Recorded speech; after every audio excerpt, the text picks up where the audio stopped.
At 0335 on October 25, 1944, Lieutenant Junior Grade Isadore Kovar stood on the bridge of PT-137, watching a Japanese destroyer slice through the black waters of Surigao Strait.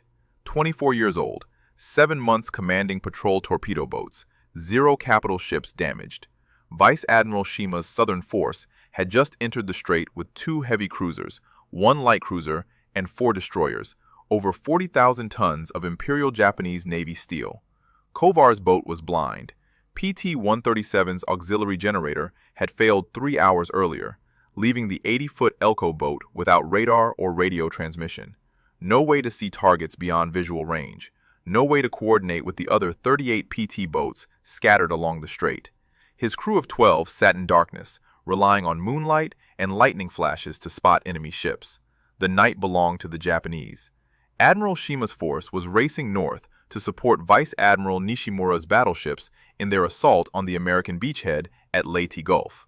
If they broke through, 20,000 American troops would face bombardment from 14-inch naval guns at dawn. PT boats had been dying all night. Lieutenant Commander Robert Leeson's section had attacked Nishimura's force 2 hours earlier. PT-152 had taken a direct hit from destroyer Shigure, killing 1 gunner and setting the boat ablaze. PT-130's radio had been demolished by shellfire. The boats that survived reported the same problem. Japanese destroyers spotted PT boats first, illuminated them with searchlights, then destroyed them with 5-inch guns before the Americans could launch torpedoes. Kovar had already fired once tonight. At 01:15, he'd spotted 2 Japanese destroyers passing south of Panayon Island. He closed to 800 yards, lined up his shot, and launched 1 Mark 8 torpedo. The 21-inch fish ran true for 15 seconds, then porpoised, leaping out of the water like a dolphin before diving deep. The torpedo missed astern. The destroyers never knew PT-137 existed. That was the problem with Mark 8 torpedoes. Designed in 1938, powered by a wet heater engine burning 180 proof grain alcohol mixed with compressed air, temperamental depth control. The torpedoes were supposed to run at 10 feet below the surface. Instead, they ran shallow or deep, depending on water temperature, manufacturing tolerances, and luck. PT boat crews called them swimming slot machines. The United States Navy had built 326 Elko 80-foot PT boats by October 1944. Wooden hulls made of 2-inch mahogany planks, 3 Packard 12-cylinder engines producing 4,500 horsepower total. Top speed, 41 knots in calm seas. Armed with 4 Mark 18 torpedo tubes, 2 twin 50-caliber machine gun turrets, 1 20mm Oerlikon cannon, and depth charges. Crew complement: 3 officers, 14 enlisted men, though most boats operated with 12 to 14 total. But the torpedoes were the weapons that mattered.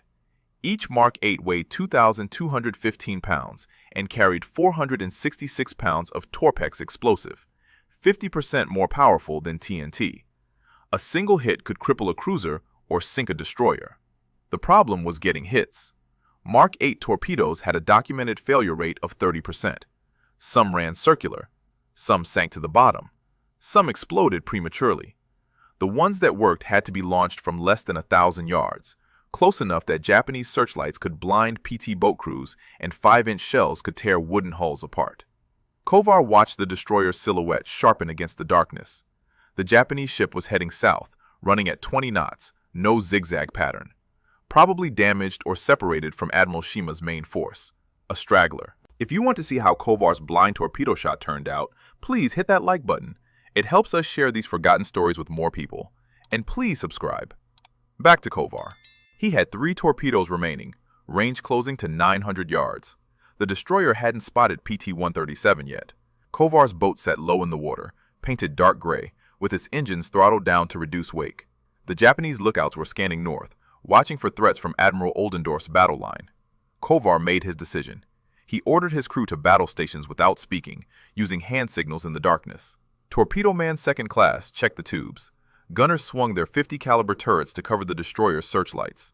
Enginemen stood ready to run the Packards to full power for the escape. 900 yards. Kovar centered the destroyer in his sight. His thumb moved to the torpedo launch trigger. He had 1 shot. If the Mark 8 ran true, he might damage a destroyer. If it ran deep or shallow, he'd launched $1,500 worth of explosives into empty water. And if the destroyer spotted PT-137's torpedo wake, searchlights and shells would follow within seconds. Kovar pressed the trigger. The Mark 18 tube fired with a pneumatic hiss. The torpedo dropped into the water, and its wet heater engine ignited, leaving a phosphorescent wake that glowed green in the darkness. Kovar counted seconds. At 41 knots, the Mark 8 would reach the destroyer in 23 seconds if it ran straight, if it ran at all. The torpedo disappeared beneath the surface. No porpoising, no circular run. The wake tracked true toward the destroyer's midship section. Kovar kept his eyes on the target, waiting for the flash of torpex detonating against steel. Nothing happened. The destroyer steamed past the torpedo's track without slowing. No explosion, no fire, no damage.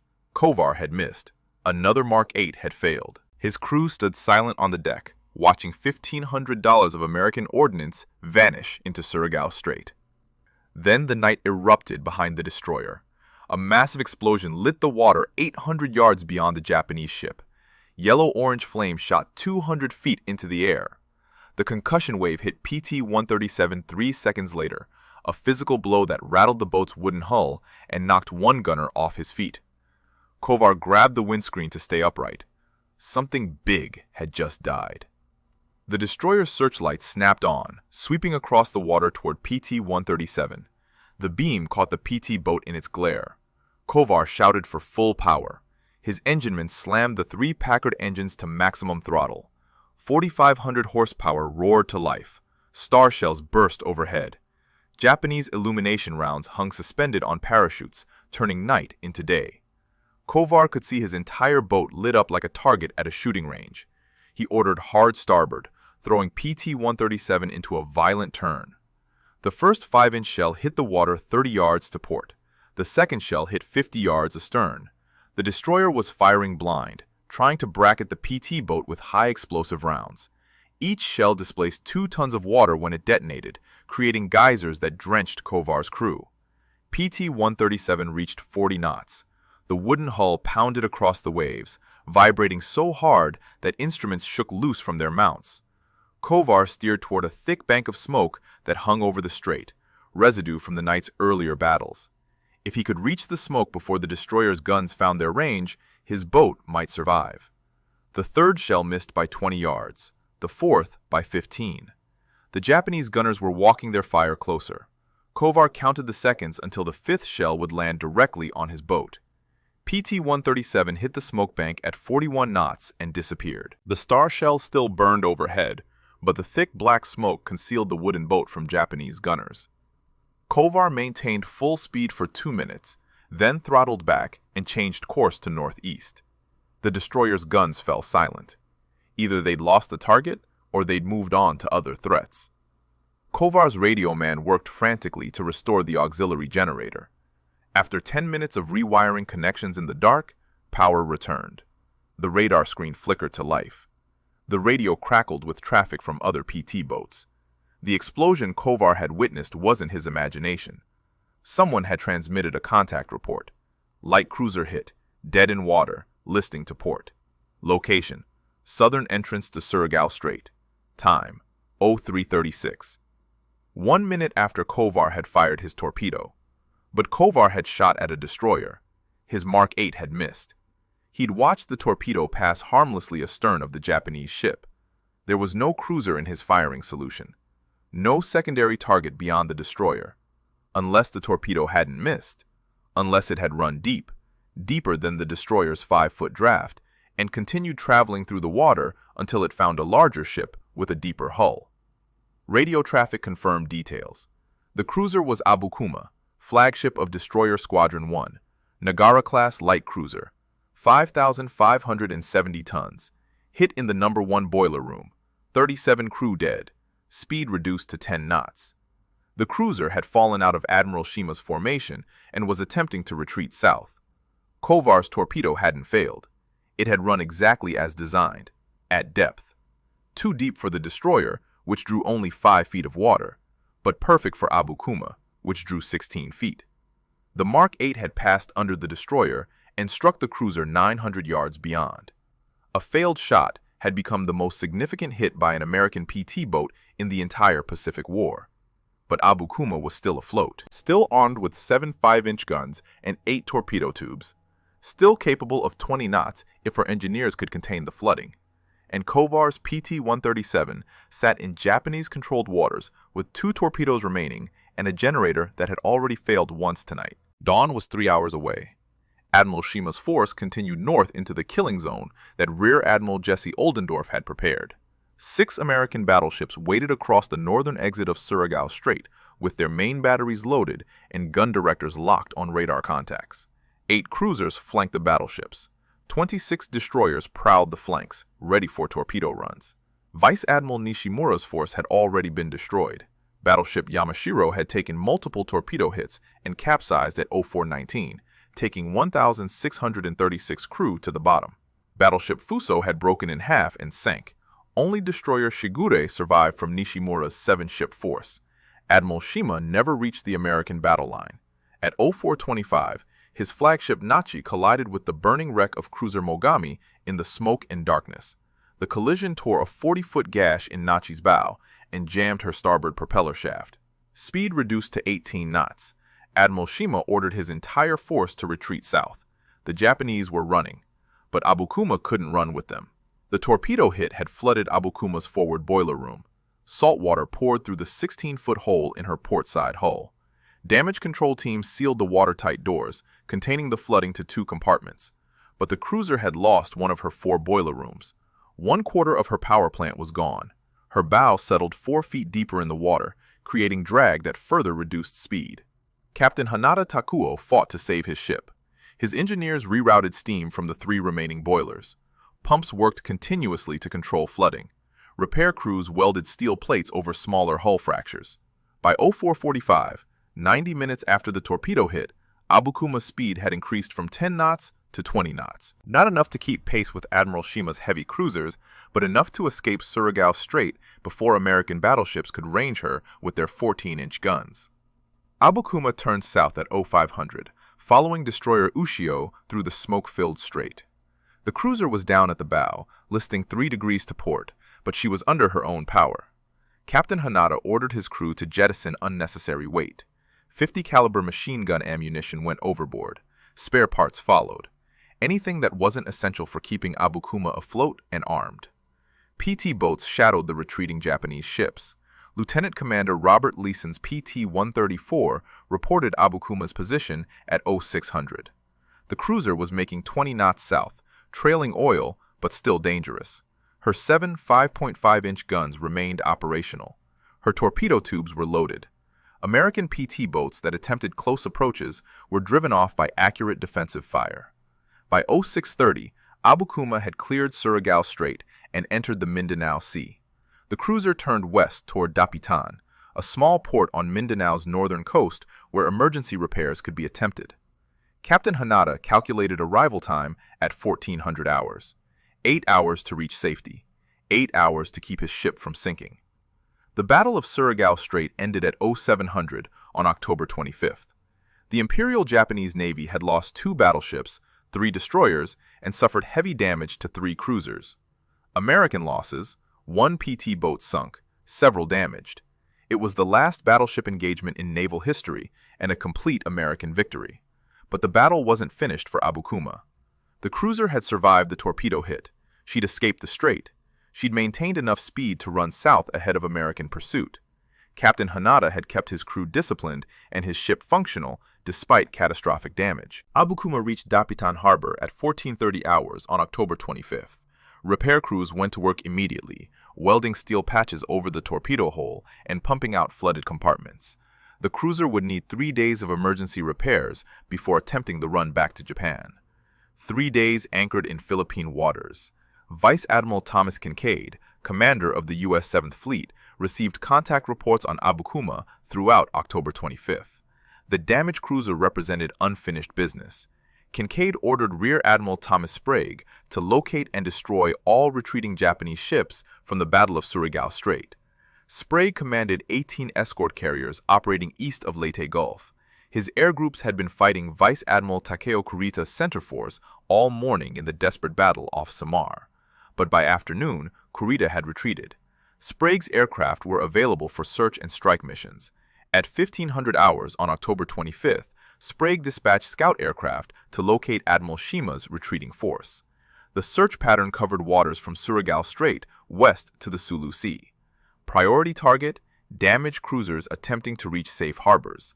Abukuma sat in Dapitan Harbor with her engines shut down for repairs. No air cover, no destroyer screen, just one escort, destroyer Ushio, and repair crews working frantically to patch a 16-foot hole below the waterline. October 26th dawned clear. Perfect weather for carrier aircraft. Perfect hunting conditions for American dive bombers searching for crippled Japanese ships. 17 Grumman TBM Avenger torpedo bombers from Rear Admiral Sprague's escort carriers found Admiral Shima's force at 0900 on October 26th. The American aircraft spotted heavy cruisers Nachi and Ashigata steaming west at 25 knots, screened by 4 destroyers. The cruisers were undamaged and combat-capable, defending themselves with concentrated anti-aircraft fire. The Avengers attacked but scored no hits. Shima's main force would escape. But the scout aircraft had also spotted something else. Radio transmission at 0915. Crippled cruiser anchored in harbor. Coordinates matching Dapitan. Ship identification: Nagara-class light cruiser, estimated 5,000 tons. 1 destroyer escort, no air cover. The cruiser sat dead in the water with visible damage to her bow section. The 13th Air Force received the contact report at Clark Field on Luzon. The 5th Air Force received it at Morotai. Both commands had B-24 Liberator heavy bombers available for immediate strikes. The consolidated B-24 was America's most produced heavy bomber. 18,500 aircraft built by October 1944. 4 Pratt & Whitney engines. Maximum speed 300 miles per hour. Combat radius 1,000 miles. Bomb load 8,000 pounds. 44 B-24 Liberators launched from Philippine and Morotai air bases at 1000 hours on October 26th. Their mission? Sink the damaged cruiser before she could complete repairs and escape to Japan. The bombers formed up in flights of 4 to 6 aircraft and headed for Dapitan. Abukuma's lookouts spotted the first flight of B-24s at 1200 hours. 6 4-engine bombers approaching from the northeast at 12,000 feet. Captain Hanada ordered his crew to battle stations. The cruiser's anti-aircraft batteries consisted of 4 twin-mount Type 96 25mm guns and 10 single-mount 25mm guns. 38 barrels total. Effective range, 3,000 feet.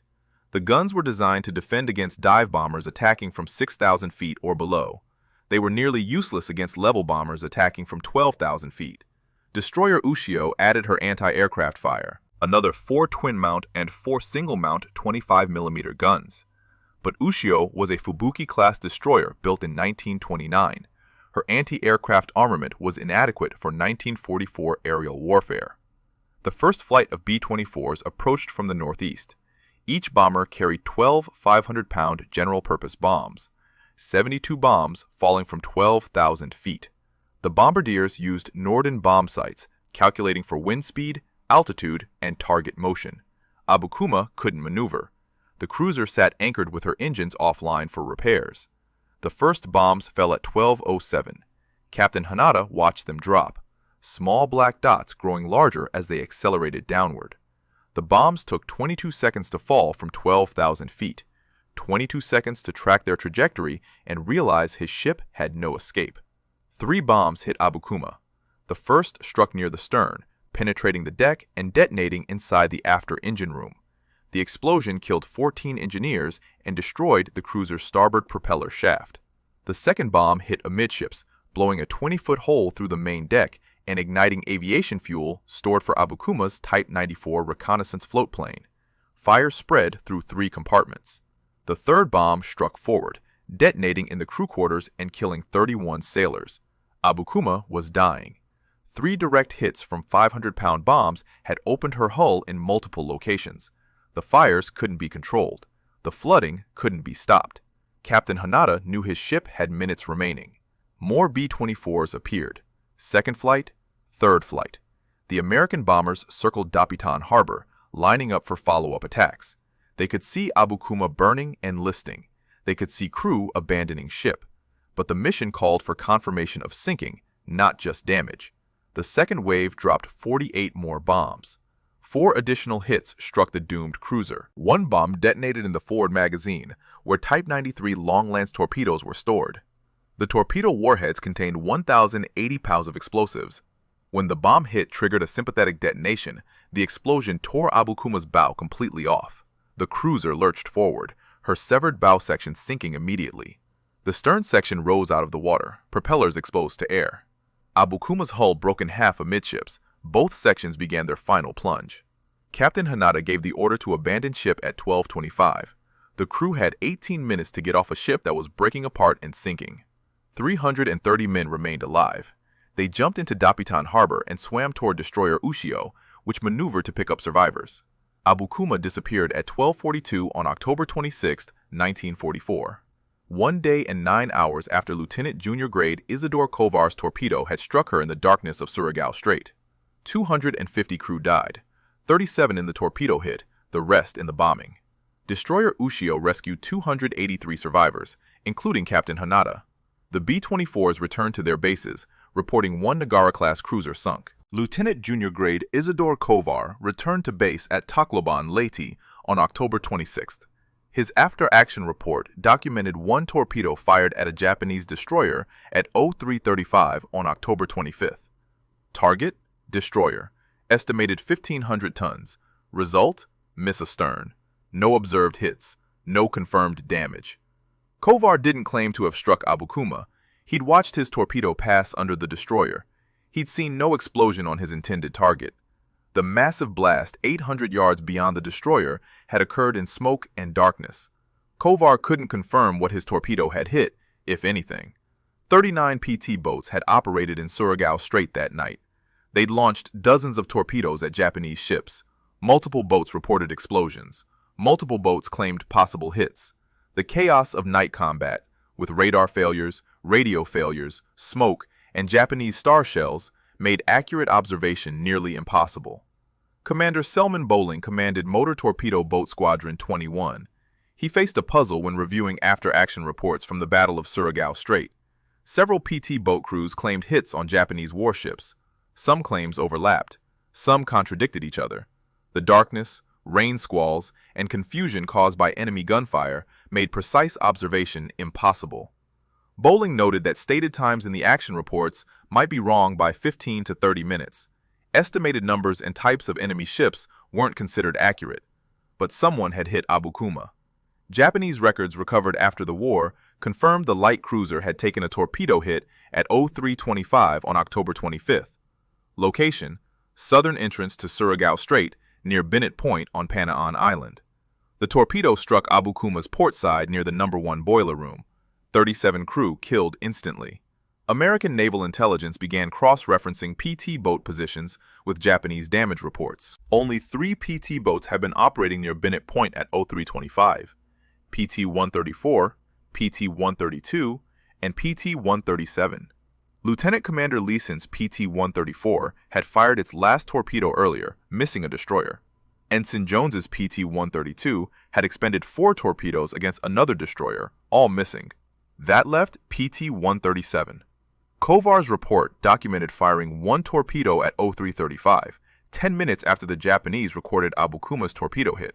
But Kovar had noted that his boat's chronometer might be inaccurate. Without functioning radar or radio, PT-137 had relied on a mechanical clock for time references. The 10-minute discrepancy fell within normal clock error. The firing position matched. PT-137 had been 900 yards from a destroyer heading south near Panaan Island. Japanese records showed Abukuma had been steaming south at that location, screened by destroyers. The geometry aligned perfectly. Kovar's torpedo had been aimed at a destroyer in the foreground. It ran deep, passed under the destroyer's shallow draft, and continued until it struck Abukuma's deeper hull 900 yards beyond. The United States Navy officially credited Lieutenant Junior Grade Isadore Michael Kovar and PT-137 with sinking IJN Abukuma.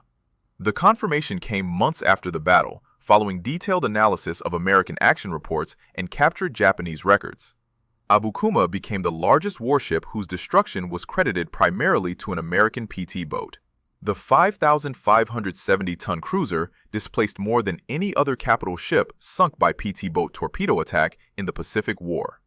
Previous PT boat successes had been against destroyers, destroyer escorts, and smaller craft. No American PT boat had ever destroyed a light cruiser before Kovar's accidental hit. The Navy Cross was awarded to Lieutenant Junior Grade Isadore Michael Kovar for extraordinary heroism during the Battle of Surigao Strait. The citation recognized his aggressive attack against superior enemy forces under intense fire. Kovar had closed to 900 yards of Japanese warships without radar or radio, launched a torpedo under starshell illumination, and escaped under 5-inch gunfire. The accidental nature of his hit wasn't mentioned in the citation. The Navy Cross recognized courage and tactical execution, not luck. 326 Elco 80-foot PT boats served in World War II. They conducted thousands of patrols in the Pacific and European theaters. They rescued downed pilots. They raided enemy supply lines. They fought Japanese destroyers and German E-boats. They evacuated General Douglas MacArthur from Corregidor. They carried Army Rangers on covert raids. They sank enemy barges, sampans, and small craft by the hundreds. But only one PT boat destroyed a 5,000-ton cruiser. Only one PT boat fired a torpedo that ran under the intended target and struck a capital ship beyond.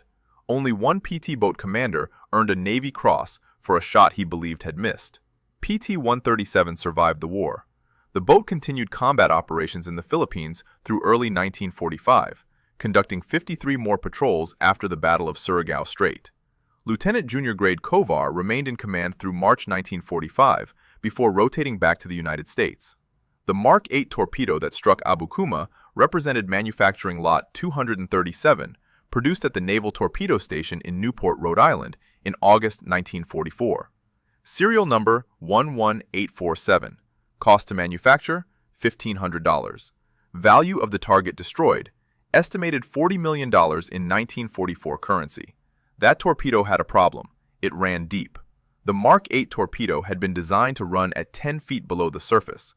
Depth control was managed by a hydrostatic valve connected to horizontal rudders. As the torpedo traveled through water, pressure sensors measured depth and adjusted the rudders to maintain the preset running depth. In theory, the system was reliable. In practice, water temperature variations, manufacturing tolerances, and mechanical wear caused depth control failures in 30% of Mark 8 torpedoes. Cold water increased density, making torpedoes run shallow. Warm water decreased density, making them run deep. The tropical waters of Surigao Strait registered 78 degrees Fahrenheit on October 25, 1944, warm enough to affect torpedo buoyancy by 2 to 3 feet. Manufacturing variations added another layer of unpredictability. Each Mark 8 torpedo contained 2,827 individual parts machined to tolerances measured in thousandths of an inch. A hydrostatic valve spring compressed 0.005 inches too much would cause the torpedo to run 3 feet deeper than designed. A rudder hinge with 0.003 inches extra play would create a 2-degree angle that sent the weapon diving. Serial number 11847 had both problems. Post-war analysis of similar torpedoes from manufacturing lot 237 revealed consistent depth control issues. The lot had been produced during a period when Newport Naval Torpedo Station was running 3 shifts to meet wartime demand. Quality control inspections were abbreviated. Acceptance testing was reduced from 12 test firings per lot to 6. The torpedo that struck Abukuma ran at approximately 15 feet below the surface, 5 feet deeper than designed, deep enough to pass completely under the Japanese destroyer's hull. Japanese destroyers of the Fubuki and Akatsuki classes drew 5 feet of water. Even adding 2 feet for below waterline hull contours, the destroyers presented 7-foot targets from keel to waterline. A torpedo running at 15 feet would pass underneath with 8 feet of clearance, but Nagara-class light cruisers drew 16 feet. Abukuma's keel sat 16 feet below the waterline when fully loaded. Her hull extended another 28 feet above waterline to her main deck, a 44-foot vertical target. The 15-foot deep torpedo struck Abukuma's hull 11 feet below the waterline, in the most vulnerable location possible, directly beside the number 1 boiler room. If serial number 11847 had run at its design depth of 10 feet, it would have struck the destroyer. The explosion would have damaged or sunk a 1,500-ton destroyer. A valuable kill, but not a strategic impact. One destroyer more or less wouldn't have affected Admiral Shima's decision to retreat. Instead, The deep-running torpedo missed the destroyer and hit a 5,000-ton cruiser. The hit crippled Admiral Shima's flagship capability. Abukuma served as command ship for Destroyer Squadron 1, coordinating movements of 4 destroyers in the formation. When the cruiser fell out of formation, Admiral Shima lost his destroyer coordination platform. The subsequent collision between cruiser Nachi and cruiser Mogami occurred partly because Abukuma wasn't in position to relay course change orders to the formation. The torpedo's defect had strategic consequences. A weapon that failed to perform as designed achieved better results than a weapon working correctly would have accomplished. The United States Navy had spent 6 years developing depth control systems for Mark 8 torpedoes. Engineers had tested hundreds of prototypes. The Bureau of Ordnance had invested millions of dollars in hydrostatic valves, pressure sensors, and control mechanisms. All of that engineering effort was defeated by manufacturing variations measuring thousandths of an inch. But those manufacturing variations saved PT-137. If Kovar's torpedo had run at 10 feet and struck the destroyer, the explosion would have alerted every Japanese ship in the formation. Searchlights would have found PT-137 within seconds. 5-inch guns from 4 destroyers would have concentrated fire on one wooden boat. PT-137 displaced 56 tons. A single 5-inch shell carried 70 pounds of high explosive. 2 or 3 hits would have sunk the PT boat. The deep-running torpedo gave Kovar different results. The destroyer never knew it had been targeted. The explosion 900 yards behind the destroyer looked like a different PT boat's attack. Japanese searchlights swept in the wrong direction. PT-137 escaped because its torpedo missed the intended target. Kovar survived because his weapon malfunctioned. His crew lived because a hydrostatic valve spring was compressed 0.005 inches too much at Newport Naval Torpedo Station in August 1944. 12 men owed their lives to a manufacturing defect. The United States Navy never corrected the Mark 8 torpedo's depth control problems. By late 1944, the Bureau of Ordnance had shifted focus to the Mark 13 aircraft torpedo and the Mark 14 submarine torpedo. PT boat torpedoes received lower priority. Manufacturing Lot 237 continued in service through the end of the war. Hundreds more Mark 8 torpedoes ran deep, missed their targets, or achieved unexpected hits. No one ever thanked the factory worker at Newport who compressed that spring 0.005 inches too much. No one knew which worker it was. But that unknown error saved 12 American lives and sank a 5,000-ton cruiser. Sometimes, the difference between success and failure measures thousandths of an inch. Lieutenant Junior Grade Isadore Michael Kovar left active duty in August 1945, 2 weeks after Japan surrendered. He returned to civilian life in the United States. No interviews, no memoirs, no publicity tours. The Navy Cross recipient who sank the largest warship ever credited to a PT boat disappeared from public record. While other PT boat commanders became famous, John F. Kennedy, John D. Bulkley, Kovar remained unknown. The contrast was stark. Lieutenant Commander John Bulkley received the Medal of Honor for evacuating General Douglas MacArthur from the Philippines in March 1942. He became a national hero. Hollywood made a movie about his exploits. Bulkley gave speeches, attended ceremonies, and remained a public figure for decades. Lieutenant Junior Grade John F. Kennedy commanded PT-109 when it was rammed by Japanese destroyer Amagiri in August 1943. Kennedy saved his crew by swimming for hours while towing a wounded sailor. He became President of the United States 19 years later. PT-109 became the most famous patrol torpedo boat in history. But Kovar sank a cruiser, a 5,000-ton warship with a crew of 500, the most significant combat achievement by any PT boat commander in terms of tonnage destroyed, and history forgot him. Part of the reason was timing. Kovar's action occurred during the Battle of Leyte Gulf, the largest naval battle in history. 4 separate engagements occurred simultaneously across 500 miles of ocean. The battle off Samar, where escort carriers and destroyers fought Japanese battleships, dominated headlines. The sinking of one Japanese cruiser by a PT boat torpedo barely registered in the flood of battle reports. Part of the reason was the accidental nature of the hit. The Navy Cross citation credited Kovar with extraordinary heroism under fire. It didn't mention that his torpedo had missed the intended target. It didn't explain that a manufacturing defect had caused the unexpected hit. Military citations avoid mentioning luck or accidents, focusing instead on courage and tactical skill. And part of the reason was Kovar himself. After the war, he chose obscurity. No book deals, no documentary interviews. He let Kennedy and Bulkeley have the spotlight, while he returned to whatever civilian life he'd built before December 1941. The United States Navy decommissioned its last operational PT boat in 1946. The wooden vessels had served their purpose. Radar-equipped destroyers and destroyer escorts could perform PT boat missions more effectively. Jet aircraft could attack enemy shipping faster than PT boats could reach targets. The era of wooden motor torpedo boats ended with World War II. Most PT boats were destroyed immediately after the Japanese surrender. The Navy burned them, sank them, or sold them as scrap lumber. Out of 326 Elco 80-foot boats built, fewer than 12 survived into the 21st century. Most survivors sit in museums, preserved as examples of wartime innovation and the courage of their crews. PT-137 was not among the survivors. The boat was scrapped in 1946 at Samar, Philippines. The wooden hull was disassembled. The 3 Packard engines were removed and sent to depot maintenance facilities. The Mark 18 torpedo tubes were salvaged for parts. Nothing remained of the boat that fired the most significant torpedo shot in PT boat history. No memorial exists for PT-137. No museum display commemorates the accidental hit that crippled Abukuma. The National Museum of the Pacific War in Fredericksburg, Texas, has PT boat exhibits, but PT-137 isn't mentioned.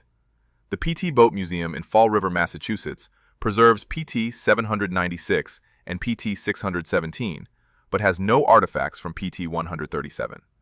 The only physical evidence of PT-137's achievement is underwater. Abukuma's wreck lies in 40 feet of water off Negros Island in the Philippines. Sport divers occasionally visit the site.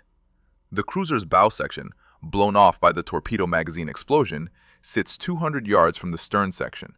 The hull is heavily corroded. Tropical marine life has colonized the wreck.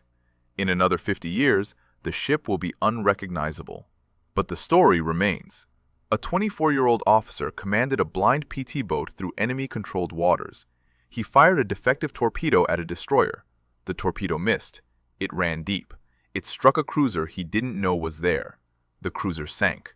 250 Japanese sailors died. The officer received the Navy Cross and disappeared into history. The mock torpedo, the failed shot, destroyed 5,570 tons of Japanese steel. Not through superior engineering, not through tactical brilliance, through a manufacturing defect measuring .005 inches. And that might be the most honest war story ever told. The Battle of Surigao Strait changed naval warfare forever. It was the last time battleships would engage battleships in combat. Radar fire control, coordinated destroyer torpedo attacks, and aircraft carriers had made the battleship obsolete.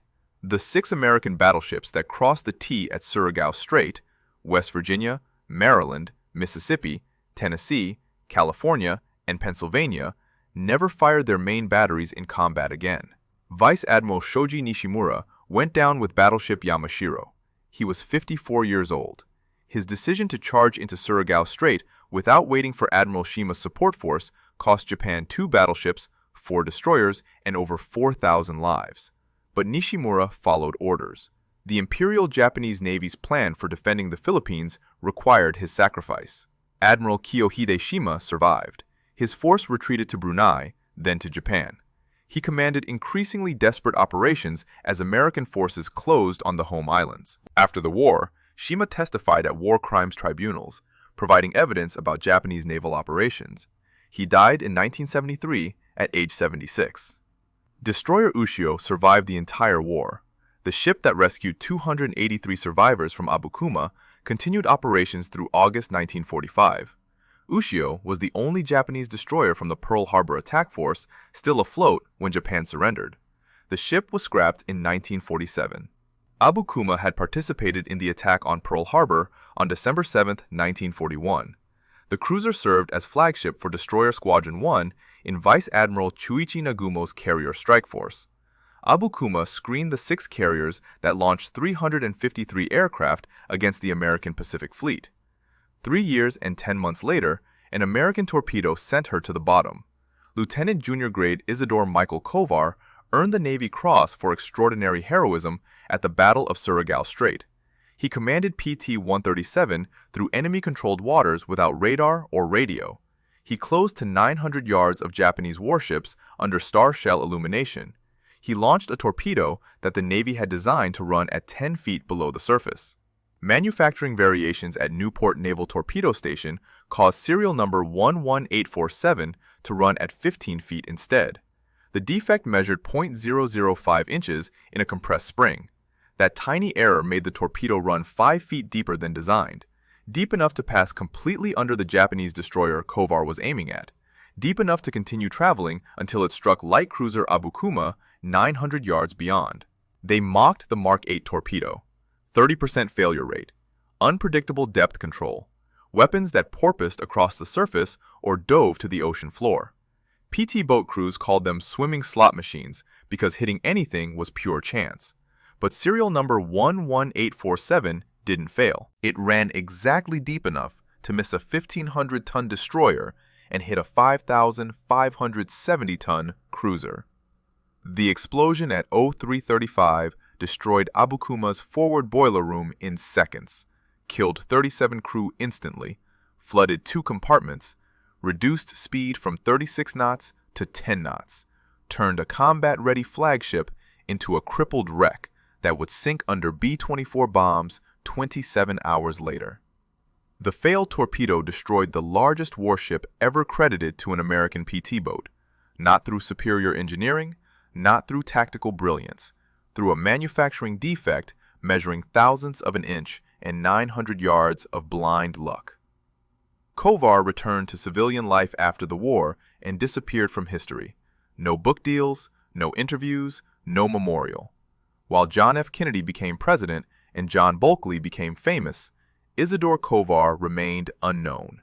The officer who sank a 5,000-ton cruiser was forgotten, while officers who sank nothing became celebrities. PT-137 was scrapped in 1946. No museum preserved the boat. No artifacts survived. The only evidence of its greatest moment lies underwater off Negros Island, where Abukuma's broken hull rests in 40 feet of water. Sometimes, the mocked weapon becomes the most effective weapon. Sometimes, the failed shot becomes the killing blow. Sometimes, the forgotten heroes change history while everyone watches someone else. If this story moved you the way it moved us, do me a favor, hit that like button. Every single like tells YouTube to show this story to more people. Hit subscribe and turn on notifications. We're rescuing forgotten stories from dusty archives every single day. Stories about PT boat commanders who sank cruisers with defective weapons. Real people, real heroism. Drop a comment right now and tell us where you're watching from. Are you watching from the United States? United Kingdom? Canada? Australia? Our community stretches across the entire world. You're not just a viewer, you're part of keeping these memories alive. Tell us your location. Tell us if someone in your family served. Just let us know you're here. Thank you for watching. And thank you for making sure Isadore Kovar doesn't disappear into silence. These men deserve to be remembered, and you're helping make that happen.